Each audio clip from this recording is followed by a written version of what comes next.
Se sei agli inizi e stai già allenando la verticale libera, sai benissimo che la paura di cadere di schiena nella verticale è sempre dietro l'angolo. In questo video andremo a vedere alcuni consigli che puoi applicare sin da subito per toglierti la paura di cadere di schiena, e li scopriamo subito dopo l'intro.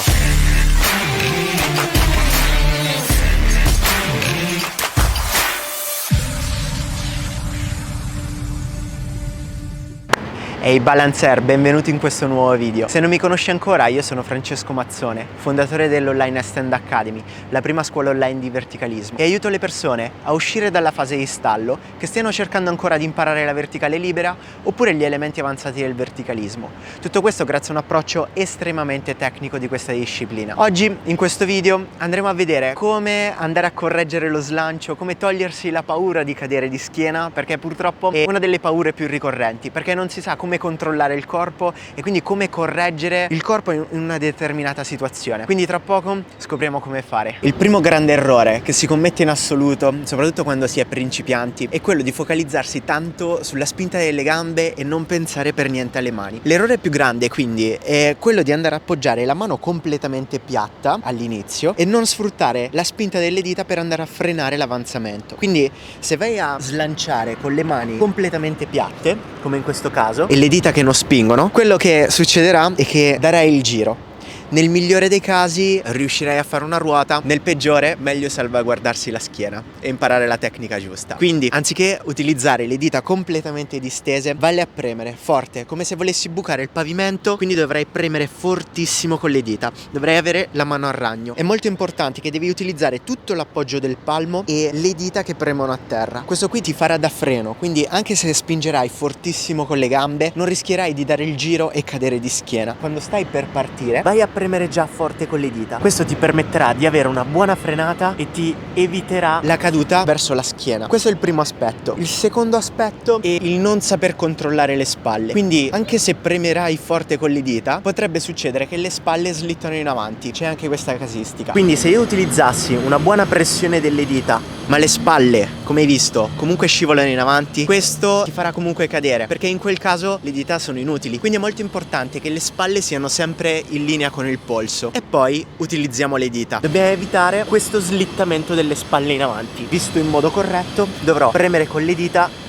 bloccare le spalle sul polso e da qui vado a slanciare, e questo mi permetterà di non scivolare verso la schiena. Terzo consiglio per evitare la caduta di schiena durante uno slancio libero, ed è quello di andare a schiacciare la gamba, quindi l'arto di spinta, verso il torace mentre vai a eseguire quindi lo slancio da questa posizione. Quello che ti può evitare di far cadere è quello di schiacciare la gamba forte verso il basso, perché nel caso in cui la gamba si dovesse alzare, questo ti fa perdere l'equilibrio e cadere di schiena. Quindi meglio evitare. Quando senti che stai andando troppo verso la schiena o stai andando troppo veloce o qualsiasi cosa, devi cercare di andare a utilizzare l'arto di spinta e devi schiacciarlo forte forte verso il torace, in modo tale che ti può frenare l'avanzamento. Ovviamente dovrai cercare di collegare tutto quello che abbiamo visto prima, quindi l'utilizzo delle dita e l'utilizzo corretto delle spalle. Ma adesso andiamo a vedere altre due cose che sono davvero molto importanti. Queste sono le manovre tecniche. Adesso vediamo le manovre, diciamo, d'emergenza. Quindi se comunque stai cadendo verso la schiena, che cosa puoi fare per non rischiare di farti male? Principalmente ce ne sono due. La prima è quella che mentre vai troppo verso la schiena vai a eseguire un passo, e questo ti permette di ritornare indietro. Quindi anche che non sei troppo verso la schiena ma inizi a percepirlo troppo, ti si alza la gamba, puoi fare praticamente un passo in avanti e questo ti permette di ritornare in direzione della pancia. Quindi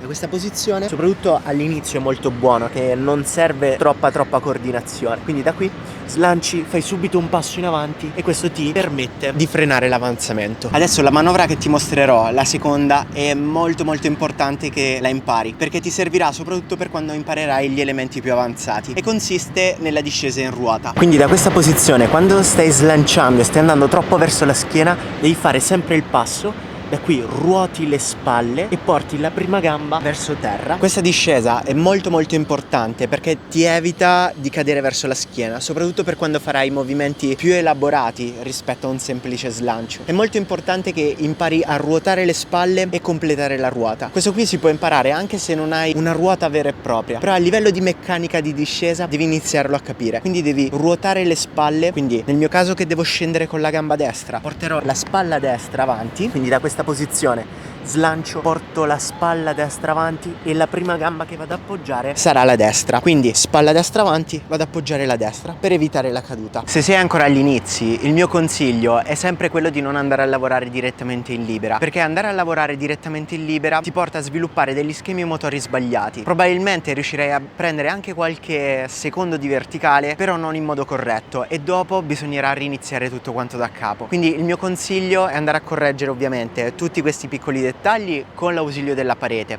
in modo tale che riesci a creare un perfetto schema motorio. Per andare a creare un perfetto schema motorio ovviamente devi controllare ogni attivazione del corpo in ogni posizionamento. Se non sai di che cosa sto parlando, ti invito a guardare la guida Essential Handstand, dove all'interno troverai tutte le varie attivazioni, posizionamenti base, tutti i lavori che servono per creare una solida verticale con delle giuste attivazioni, creare l'equilibrio e non ricercarlo, e ovviamente sviluppare una resistenza specifica per la verticale. Oppure, se vuoi essere seguito in questo percorso, io e il mio team ti aspettiamo all'Online Stand Academy, troverai il link giù in descrizione, dove potrai inviare la tua candidatura e insieme andremo a seguire questo percorso. Spero che questo video ti sia stato utile, lascia un bel like, un bel commento, non dimenticarti di iscriverti sul canale, attiva la campanellina nelle notifiche per rimanere sempre aggiornato su tutti i nuovi contenuti che usciranno settimanalmente, e noi ci vediamo al prossimo video.